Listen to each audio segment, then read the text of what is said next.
Today I will discuss two very small parts, but they are very important because from the next day onwards we need these statistics.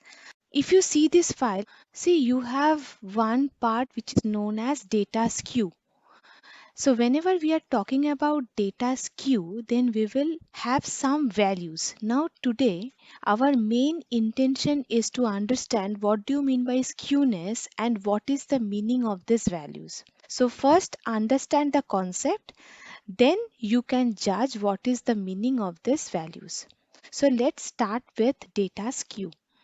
So here, whenever I'm talking about skew, so you have to understand we are talking about skewness of the data. Now, this skew function computes the skewness of the data present in a given axis of a data frame object. So what is this skewness is all about? First, I will tell you the definition of skewness technically. Then I will display this concept with the graphical approach. So here the point is whenever you find your skewness value is between minus 0.5 and 0.5, then the data are fairly symmetric. It means whatever data you have, you are working with, they are fairly symmetric. Now, what is the meaning of fairly symmetric? I will explain. So, this is your case number one. Now, the case number two, if the skewness value is between minus 1 and minus 0.5, or you can say that it is between 0.5 and 1, then we can say that the data is moderately skewed. This is the second case.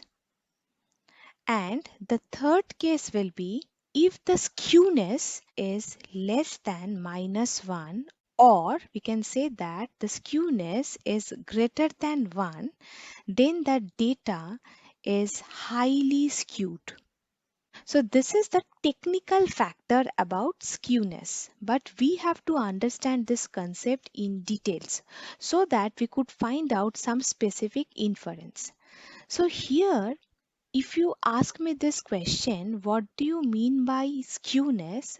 So skewness can be defined, it is a measure of asymmetry of a distribution. Please pay attention into this. In a normal distribution, the mean divides a particular curve symmetrically into two equal parts at the median, and the value of the skewness is 0 at that point of time. So here you have to understand this concept of skewness graphically. Now I will give you one specific example by which you can understand the concept of skewness. I have already explained that statistical analysis and I have used the concept of mean median mode. Now you will find that what is the application of this mean median mode.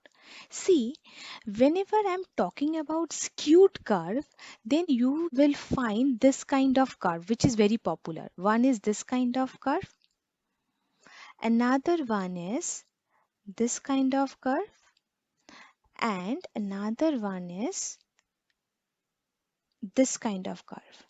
So the first type is known as positive skew. Why it is positive skew? Here, this point is the median, this point is the mode, and this point is mean. So this is known as positive skew. Now I will explain it one by one. But this one, the second type is known as symmetric distribution. Here, mean, median and mode, these three lies at this point. This is the mean, this is the median, and this is the mode.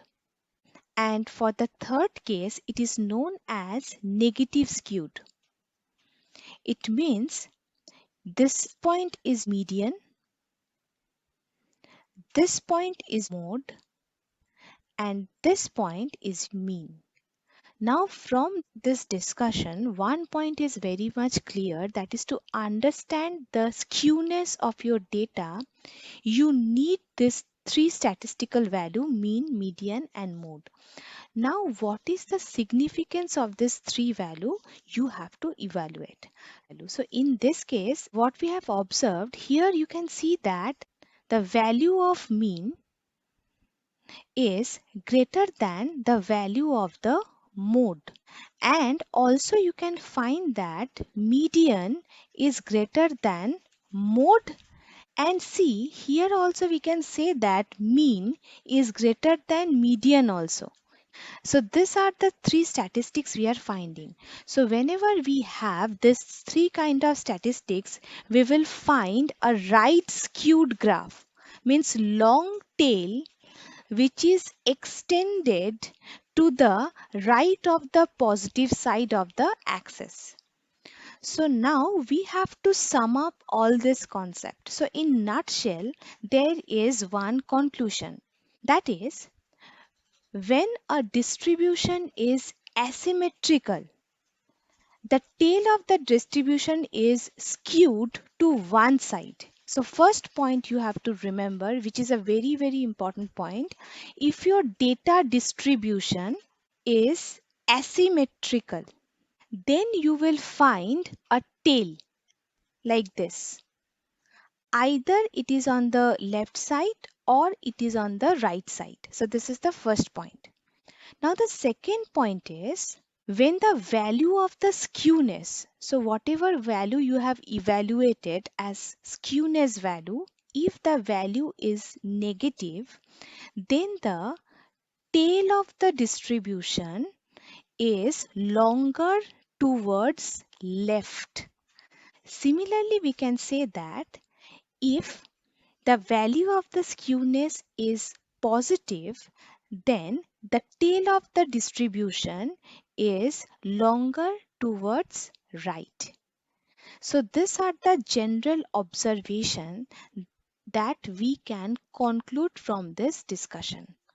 And one more thing you have to remember, what we are doing exactly. See, whenever we have our data set, we always prefer that our data set will be normally distributed. So today I'm talking about skewness, means today we are going to find out what is the type of the distribution of our data set.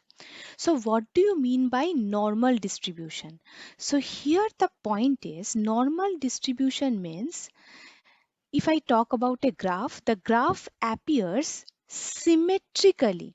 Means as many data points we have in the left side of the median, we have the equal number of data points at the right side of the median. So this is the concept of symmetric distribution, but it will not happen in real life, right? Now, according to this discussion, we will try to find out what is our statistical analysis. See the code. This is the function how we can find out skewness of our data set. Now let's try. So this one, sepal dot length, and what is the value of the skewness here? 0.3149. So is it a positive value or negative value? Positive value. So now let's see the discussion. When the value of the skewness is positive, then what we can say? That the tail of the graph is towards the right side. Means what type of graph it is? It is right skewed graph, right? So from this I can conclude that the distribution of the data under this column sepal dot length, they are not normally distributed. They are right skewed in nature. Means the equal number of points we do not have.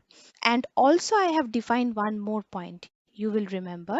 Now consider this kind of graph. So if the graph is right skewed, then what are the statistics we can guess? Mean is greater than mode. Mean is greater than mode. Median is greater than mode, and also we can conclude that mean is greater than median. So all these cases are also true for the case this one. So this is a right skewed graph, and we know that all the three cases of the right skewed graph, right? Now similarly we can say that sepal dot width, it is also having positive value, so we can say that it is forming a right skewed graph. Now talk about this. So if I talk about petal dot length, so what kind of value it is showing? Negative value. Now, what is the statistics? If the value of the skewness is negative, then the tail of the distribution is towards the left. Then what are the three cases we can find? So here this is median, this is mean, and this is mode. So mean is less than median, mean is less than mode, and median is less than mode. Okay, so these are the three statistics. So this statistics is also applicable for petal dot width, right? So here my conclusion is all my dataset columns are not normally distributed. So if my data columns are normally distributed, then it is fine. It means the dataset is very good, but we are not getting this kind of approach. So this is all about skewness. So basically this is an overall idea of skewness, but the idea of the skewness is coming from Fisher's algorithm. So if you go through the Fisher's algorithm, so you will understand in more details. Now I will talk about KURT, which is known as Kurt. So data.Kurt. So in this case, again, say we are having some value. So now how we could define this function KURT, we have to understand. Now come to the next phase. So here we have to understand again a new function which is known as KURT, or it is also known as Kutosis function.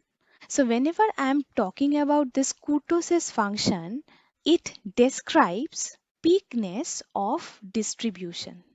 So this is a technical term, but in simpler way, if I explain this function by experience, then I can say that it determines the volume of outliers.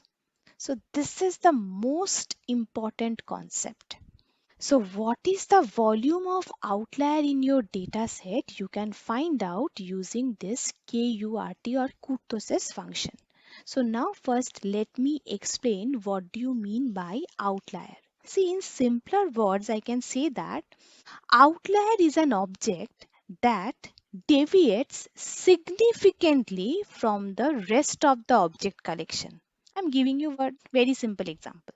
Say we have some values. So say these are my data values. So I have 18, 22, 45, 67, 89, 125, and say 30. So in this case, if I tell you that, is there exist any outlier? So if you follow the definition of an outlier, according to this definition, outlier is an observation of the data point that lies an abnormal distance from the other values. So if you find out this value, so this value will be considered as outlier, because if you observe other values in your data sets, this one is your current data set, so this value deviates significantly from rest of the object collection or rest of the value collection. So this thing is known as outlier in your data set. And outlier is a very bad thing in your data set, right? So how many this kind of extreme values? See, outlier does not signify that it's an extreme higher value. It may be an extreme lower value also.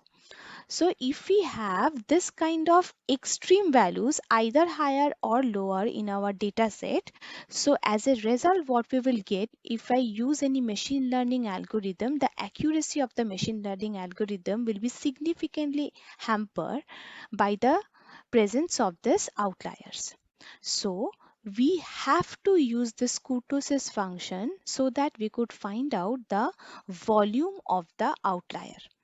So this is the first significance of this function. But now this function, we can say that it also tells the distribution of your data set. Means if the distribution is tall and thin, then we can say that it is leptokurtic distribution. So at this point of time, in one point, the KURT value, means the kurtosis value, will be greater than 3. So here my point is, whenever you have this kind of data, say first you have got this kind of data distribution, or you are getting this kind of data distribution, or you can get this kind of data distribution. So this type of distribution, if you get, it is known as leptokurtic distribution. So at this point of time, the kurtosis value will be greater than 3. And if you have this kind of distribution for your data set, then it is known as platykurtic distribution. And in between, whatever distribution we are getting between leptokurtic and platykurtic, it is known as mesokurtic distribution. So this is the basic concept. So from this I can say that what is the significance of this kurtosis function? We can find out the volume of outlier as well as peakness of the distribution. So this is how we could define the peakness of the distribution. So basically, in one word I can say that by using this kurtosis, we can measure the quantity as well as the shape of the distribution, right? But also we can use skewness to find out the shape of the distribution. Both the functions are significant in this purpose. So basically, this is the concept of kurtosis or kurtosis function. So if I say that the kurtosis of normal distribution, it will be 0, and skewness for the normal distribution is also 0. So if I get some other value rather than 0, then only we can start thinking that my data set is not normally distributed. Now see here. So here what values we are getting? We are not getting 0 values. So always I am getting some non-zero values. So here from this we can say that our data is not normally distributed. But from this negative value of kurtosis, what we can define? Because skewness and kurtosis is almost the same value. So what we can specify? So what kind of distribution you can say among these three? Leptokurtic. So here the point is a distribution whose shape is between leptokurtic and platykurtic, which is known as mesokurtic. So here in the pandas data frame, we use this kurtosis method to compute the kurtosis for the set of values across a specific axis, and that is a row or a column. So one thing I want to add, whenever we are calculating this kut or skew function, you have to remember one point. Both the functions are applicable on row as well as they are applicable on columns.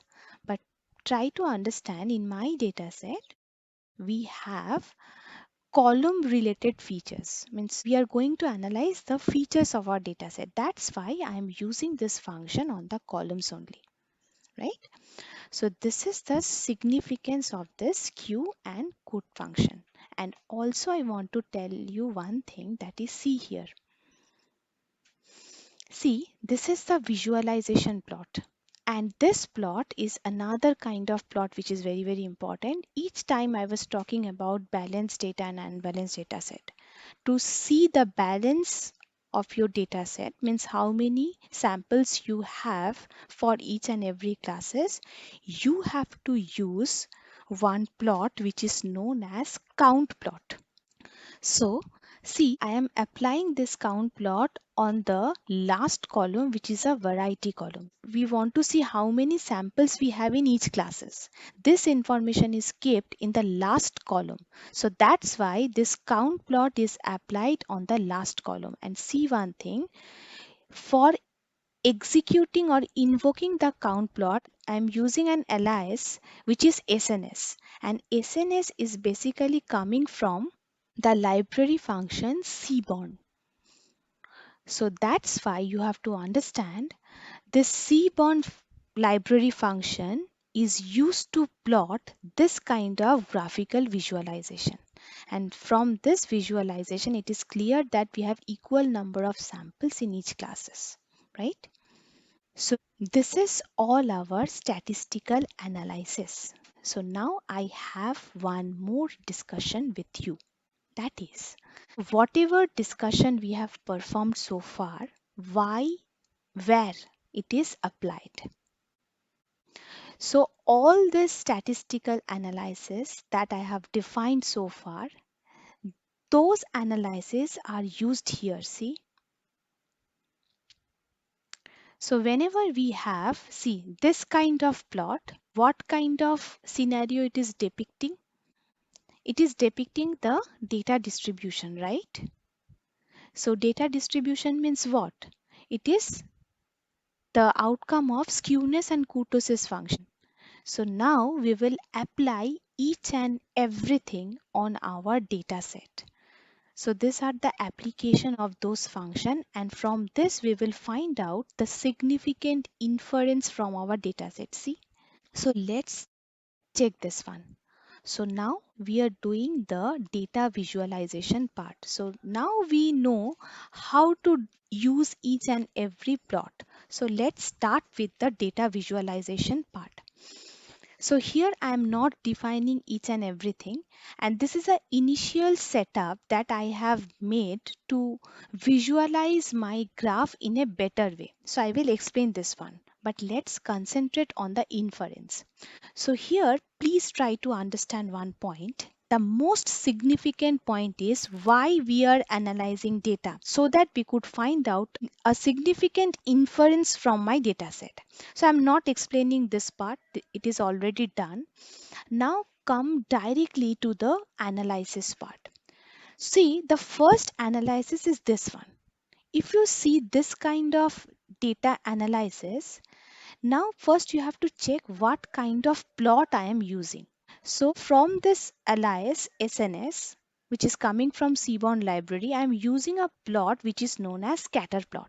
And see, whenever I'm talking about scatter plot, I am using two column names, sepal length and sepal width. So basically from this you can infer one point. Always the scatter plot will be performed among two columns or between two columns, any two columns. So I have picked up sepal length and sepal width, and see, I have got this kind of analysis. So if you ask me that what is the concept of scatter plot, then I can tell you that this concept of scatter plot, it is used to observe the relationship between the variables, and to depict the relationship between variables, we will use some dots. And these dots will represent the relationship between them. And for our case, the variables are the column sepal dot length and the column sepal dot width. Sepal dot length is at our x-axis and sepal dot width is at our y-axis. But unfortunately, syntactically, this plot is correct. I have made no mistake. So this is a warning message. No issues for that. But this kind of plot is not significant. Why? Now see this plot. So I have modified this scatter plot a little bit with some specific values.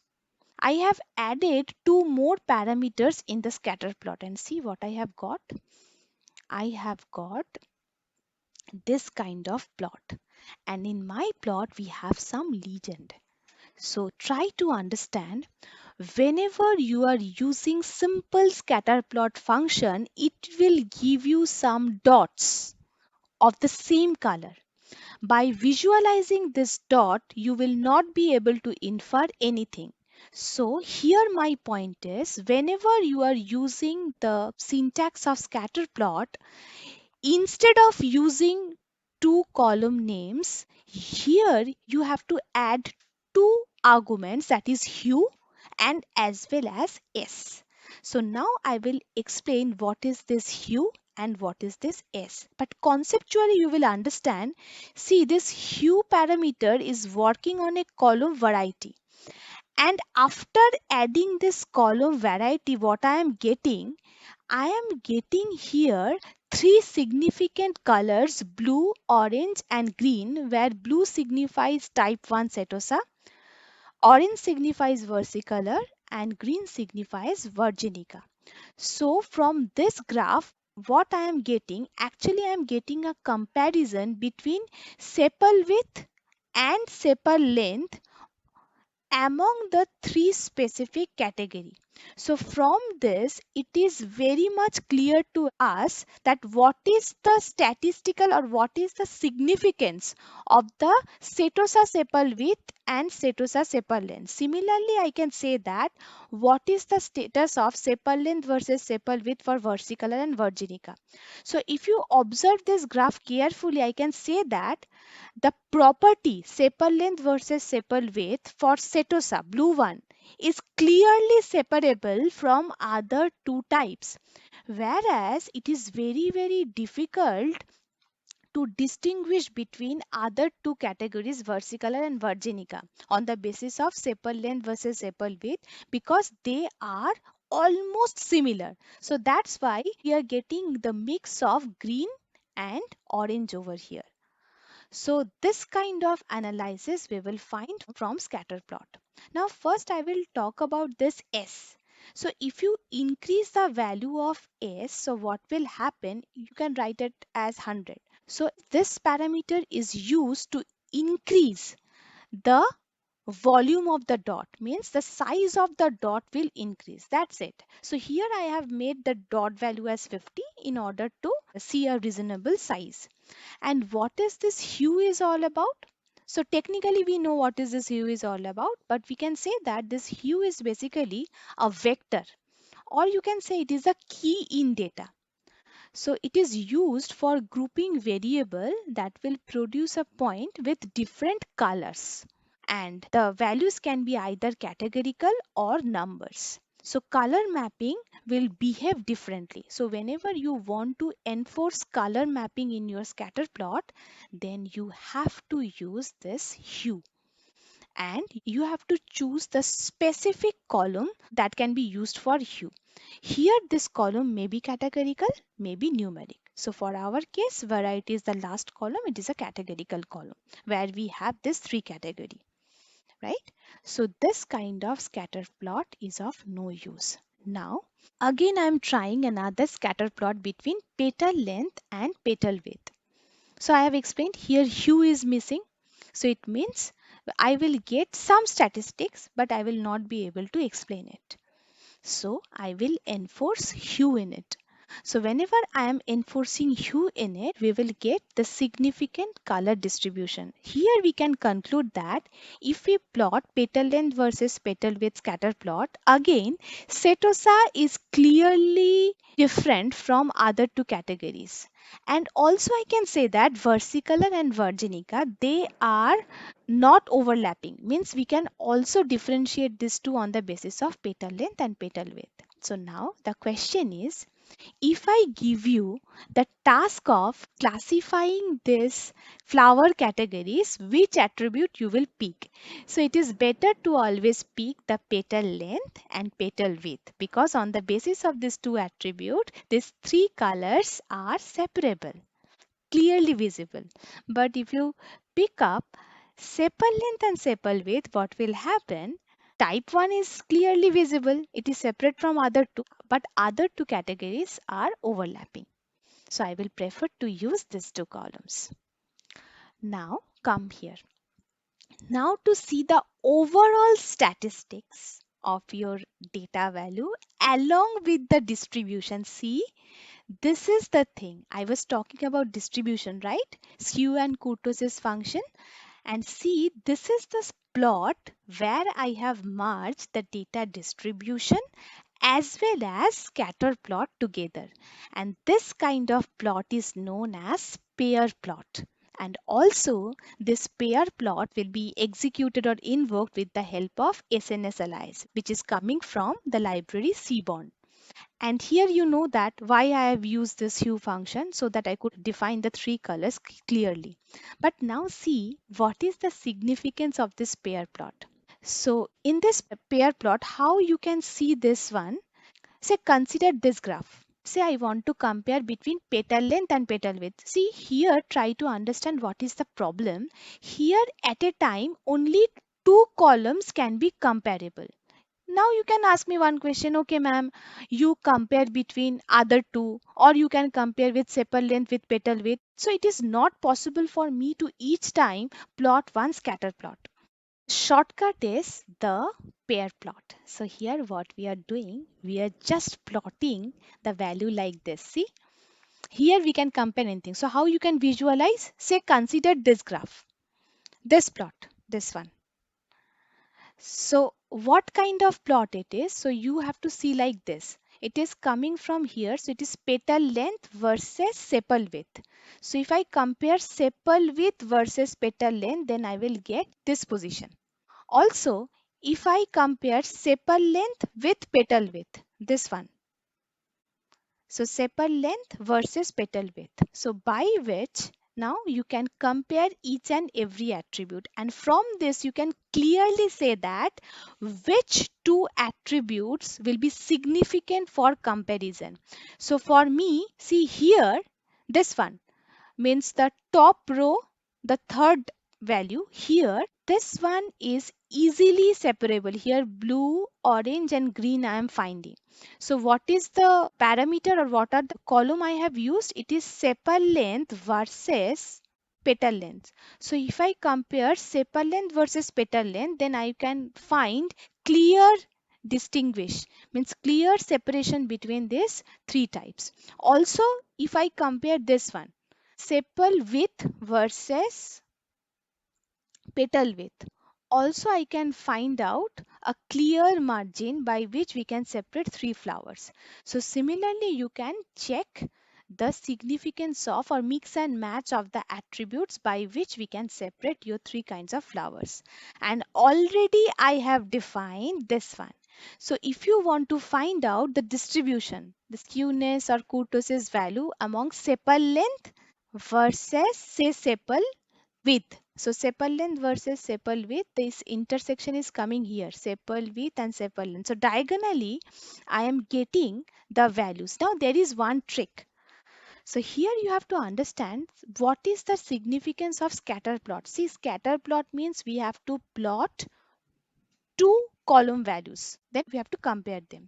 But whenever I'm talking about distribution, always remember the distribution is performed significantly on the basis of one axis. So for that reason, if you ask me this question, what is the top left distribution is all about? See, you will find the intersection as this is sepal length. Now if you come down, it is sepal length versus see sepal length. It means only one column. So whenever you are talking about distribution, distribution concept is always made on the basis of one column only. So this is the distribution statistics of the sepal width, and if you come down, you will find it is also a sepal width. So sepal width versus sepal width, same axis. So diagonally we are getting the distribution, and the rest of the parts are the scatter plots that I am talking about. But these statistics are not enough. So for that reason, we prefer to use another statistic which is known as correlation value or correlation plot, which is represented as CORR. Now you can ask me one question, that is, okay ma'am, using this scatter plot and this distribution plot, we know the statistics. It is clearly visible for us. We can separate these three flowers. But if I ask you that what are the degree of relationship or what are the degree of bonding they share, can you explain with some numerical value? So here, what is this correlation is all about? See here. See, correlation means it will give you some value. So I will explain this matrix, but try to understand this kind of matrix of correlation sometimes is very difficult to understand because they are just numbers. So it is the suggestion in data analysis, whenever you are plotting correlation plot, then you should use one heat map plot. So what is this heat map and how it is related to correlation plot, I will tell you. See, the concept of correlation means, say I am talking about attribute A and attribute B. Now I am going to find out what are the relationship they share. So, if the correlation value among A and B is near about 1, say 0.9, means they are fairly correlated. Means if one value of A increase, then either the value of B decrease or increase. Means they have some relation in between them. So higher the value of correlation means more the value is near about 1, then they are correlated. And highly correlated means the value is exactly 1. Now, if you see these values, say I'm talking about sepal length versus sepal length. So a particular attribute, I'm comparing the correlation with the attribute with respect to the same attribute. So it will be always the higher correlation. But now check. Now I'm talking about what is the relationship between sepal length and petal length. See, it is showing high correlation, means 0.87. It is near about 1. So they have some significance. Now, sepal length and petal length. So if you come here, we have sepal length and petal length. See, petal length this one and sepal length this one. So these two factors are highly correlated. See, for that reason, whenever I am using these two attributes, we are getting clear separation of these three values. Clearly blue, clearly orange and clearly green. So these two attributes are very much significant or correlated. Similarly, by just visualizing the correlation value, you can find out which two attribute you have to plot in the scatter plot to get a better significant outcome. So now here also you will find this attribute. Say it's a 0.96. It is petal length versus petal width. So it is read like this: petal length versus petal width, and the value of this is 0.96, means near about 1, highly correlated. So if I plot petal length versus petal width in the scatter plot, so I will get a clear separation between these three flowers. So petal length versus petal width. So this one, petal length versus petal width. So here we are getting the clear separation between these three flowers. So petal length and petal width are very much significant, means they are correlated by 0.962865. Now to visualize this value, this heat map plot is used. So if you see the heat map, means the darker color means it is near about 1. So by visualizing this color, I can say that what is the value of correlation. So petal width and petal, it's 0.96, dark value. So the darkest value is 1 to the diagonal, means the value of the column with itself. So it will be always 1. I'm not considering this. So the second darkest value is 0.96, 0.96, 0.82, 0.87, 0.87 and 0.82.